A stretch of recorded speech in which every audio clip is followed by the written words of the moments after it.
The gentleman's time has expired.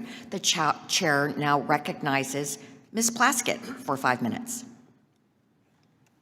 Thank you very much, Madam Chair, for the opportunity. And thank you, Mr. Rettig, for your service and for your willingness to come and in this very busy time that the IRS has to speak with us.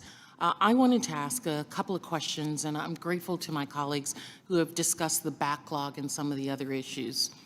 One issue that is a little more closer to home for me, just want to share with you. In 2004, I decided to move to the Virgin Islands, which is where my ancestral family is from. I was born and raised in New York City and was living in Washington when I moved there. And part of the reason I was able to move is that the Virgin Islands has a specific tax incentive program that brings businesses and industries to the territory that has really helped us to reverse our brain drain. When I moved back home, so many people in my same age bracket and professional experiences were moving to the territory, bringing with them their expertise in law, accounting, engineers, architects, etc. We're all coming back home and doing great work. Unfortunately, there were several individuals who Treasury and Congress felt were abusing that tax incentive program, and so rightly, Congress looked at it and some changes were made. I believe that there was overcorrection that was done, and one of those has been in the area of residency. Now, I know individuals at the IRS have said that they're willing to meet with us and have discussions with us about that, but this is a long time since the American Jobs Act was made and nothing has been done. I want to understand how we are going to correct this residency issue. If I live in the Virgin Islands, I can only be considered a Virgin Islands resident for tax purposes if I live there 183 days. Everywhere else in the United States, it's 122. If I move to Connecticut, I'm considered a resident there for tax purposes after 122 days that I have to remain there.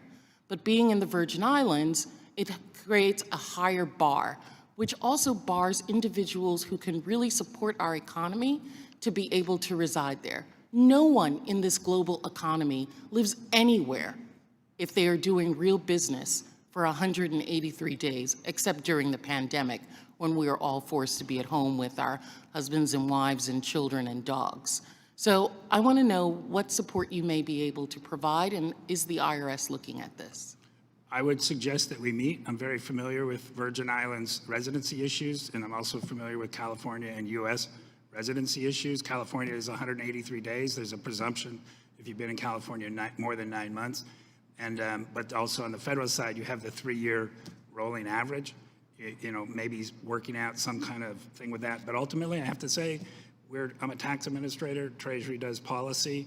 And well, you do have the ability through Treasury, because you're the implementers, to influence how Treasury is going to enact this and have discussions with them. You talk to the people at Treasury? I have had discussions. Have you talked to Treasury about this? Yeah, I don't have the ability to influence issue? Treasury, but I think you do, because you're the implementer of this, and you're the ones who trigger whether there are going to be audits of individuals with this. This is not a laughing matter. We have really lost a lot of economic development, a lot of tax base because of this rule. I am very familiar, and I have offered to sit with you at any time. After this hearing, I'll make the afternoon available, I'll cancel meetings, I'll bring in our people, but we don't influence Treasury on tax policy. That is the exclusive arena of Treasury. We are a tax administrative agency that follows the law. You will get my, as I think I said here, non-commissioner help, because I can make comments as a non-commissioner. I cannot make those comments as a commissioner. I think you do understand. I think everybody should be treated fairly, and at the core of any residency issue is the bona fides of the residency, and I'm familiar with people who abused that relationship. We have similar situations going on with respect to Puerto Rico. We have similar situations between states. Coming from California, like Chairwoman Chu, she's thoroughly familiar with people who argue that they live in Las Vegas, some non-tax state. So I'm familiar with the residency issues. I'd be more than willing to sit with you and give you my 36-year private practice experience and maybe an approach, but the approach ultimately has to be Treasury. I don't have that.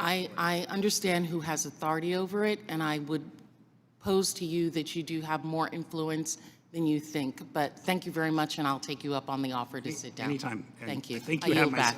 I think you have my cell phone, so. feel Thanks. free. The gentle lady